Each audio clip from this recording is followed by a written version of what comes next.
मैं रमज़ान अली, पार्षद ward number 80, काई सादुल्लापुरा, वाराणसी। वर्तमान में चुनाव आने वाला है नगर निगम वाराणसी का, बल्कि पूरे उत्तर प्रदेश में नगर निकाय का चुनाव होने वाला है। और मैं कांग्रेस पार्टी से पार्षद हूँ और ये मेरा दूसरा टर्म था और आगे तीसरा टर्म के लिए चुनाव में लड़ने जा रहा हूँ और लड़ूंगा। मुद्दे बहुत सारे हैं। नगर निगम वाराणसी में सबसे बड़ा मुद्दा भ्रष्टाचार का है। अगर जैसे सड़कें हैं, उसमें अगर अधिकारियों को और ठेकेदारों को लगता है कि कमीशन हमारा ज़्यादा से ज़्यादा बनेगा, तो उसका ठेका टेंडर तत्काल हो जाएगा। और हमारे वार्ड में अगर 10 चौका ख़राब है और हम चिल्लाते रह जाते हैं कि मेरे गली का चौका ख़राब है, उसको कोटेशन से या किसी तरीके से मरम्मत करा दीजिए, तो वो मरम्मत का कार्य नहीं होता। पिछले 10 सालों से मैं नगर निगम मिनी सदन में ये आवाज़ उठा रहा हूँ कि इतना बड़ा नगर निगम, अरबों का बजट हम लोग खुद स्वयं, भाई नगर निगम सदन ही बजट, नगर निगम का बजट पास करती है, तो अरबों का बजट होता है। तो उस बजट में कम से कम छोटा सा एक प्रावधान ये शामिल कर दिया जाए कि अगर 2-4 चौके वार्डों में ख़राब होते हैं, 2-4 गड्ढे अगर हो जाते हैं, तो जो इंजीनियरिंग विभाग, नगर निगम का इंजीनियरिंग विभाग होता है जो ये मरम्मत का कार्य देखता है, तो उसको जो है उनकी चौकियां हैं, तो उनकी चौकियों पर सुर्खी, चूना, बालू, गिट्टी रखवा दिया जाए और कुछ आउटसोर्सिंग से बेलदार रखवा दिया जाए, ताकि हमारी इज्जत तो बच जाए कि वार्ड में अगर कोई जनता आ जाती है कि 4 चौका पार्षद जी मेरा ख़राब है तो आप बनवा दीजिए, तो हम लोगों को 4 चौके के लिए बड़ी मशक्क़त करना पड़ता है। तो कम से कम ये एक बड़ा मुद्दा है और 10 साल से मैं कार्यकारिणी में भी रहा हूँ, उठा रहा हूँ, सदन में भी उठा रहा हूँ, लेकिन ये नहीं हो पा रहा है। इसकी वजह ये है कि इसमें कमीशन खोरी नहीं होगी, इसलिए ये कार्य नहीं हो रहा है। हालांकि मैं कांग्रेस पार्टी से पार्षद हूँ, तो ये छोटे मुद्दे हैं हम लोगों के लिए, हम लोग काम करा लेते हैं। बड़े ये उन लोगों के लिए है, जनता के लिए है जिसका 4 चौका नहीं बनता।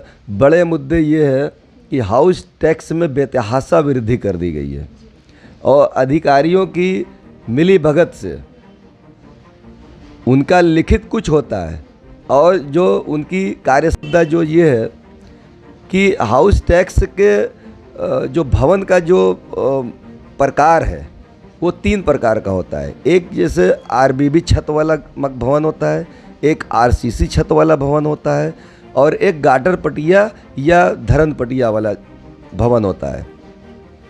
तो हम लोग जहाँ भी नेट पे सर्च करेंगे या किसी से भी आप पूछिएगा तो आरसीसी आरबीबी पक्का भवन की श्रेणी में आता है और धरन पटिया और गार्डर पटिया वाला जो छत होती है वो अन्य पक्का में आता है। तो उनके स्लैब में अन्य पक्का अलग है, उसका रेट कम है, और आरसीसी आरबीबी का रेट अलग है, उसका रेट ज़्यादा है। लेकिन ये अधिकारियों की मिली भगत से अपने आप को उत्तर प्रदेश सरकार का सबसे अच्छी आरबीबी गार्डर पटिया धरन पटिया को एक स्लैब में कंप्यूटराइज कर दिए हैं।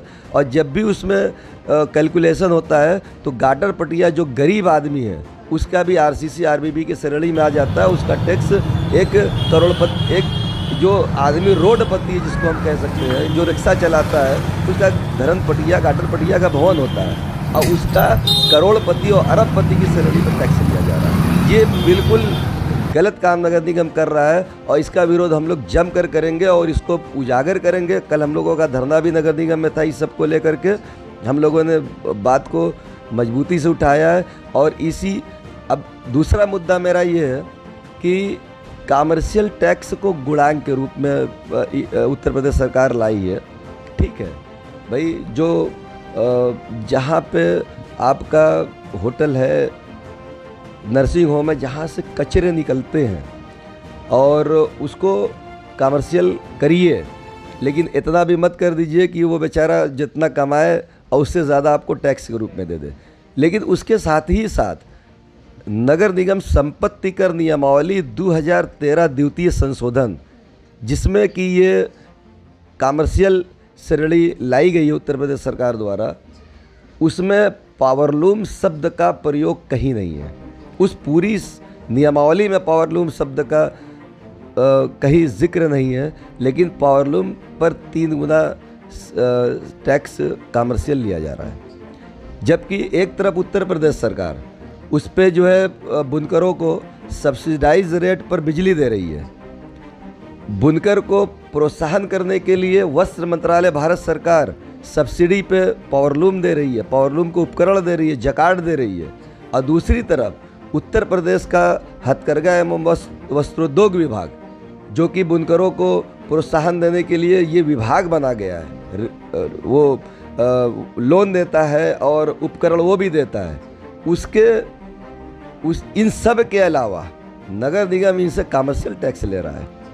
होता क्या है, देखिए, बुनकर अपने गहने को बेच करके अपने घर में एक पावरलूम लगाता है कि हम जो है मजदूरी करेंगे और अपने परिवार का भरण पोषण करेंगे।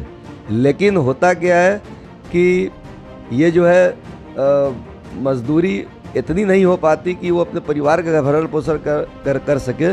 लेकिन नगर निगम वाराणसी उस पर कमर्शियल टैक्स लगा रहा है। ये कमर्शियल टैक्स उसके लिए जी का जंजाल बन रहा है। इन सब मुद्दों को लेकर हम बनारस में महापौर का चुनाव भी लड़ने जा रहे हैं और 90 वार्डों में मजबूती के साथ कांग्रेस पार्टी लड़ने जा रही है। पहुंचाने के बाद हम लोगों का क्या आगे की मंशा है, क्या हम लोग कांग्रेस पार्टी गरीबों के लिए, दलितों के लिए, शोषितों के लिए, वंचितों के लिए और बुनकरों के लिए क्या कार्यक्रम लेकर आती है, उस कार्यक्रम को लेकर हम लोगों के बीच जाएंगे और उत्तर प्रदेश में नगर निगम के चुनाव में पूरी मजबूती के साथ लड़ेंगे और लड़ने के बाद अपना झंडा गाड़ने का काम करेंगे।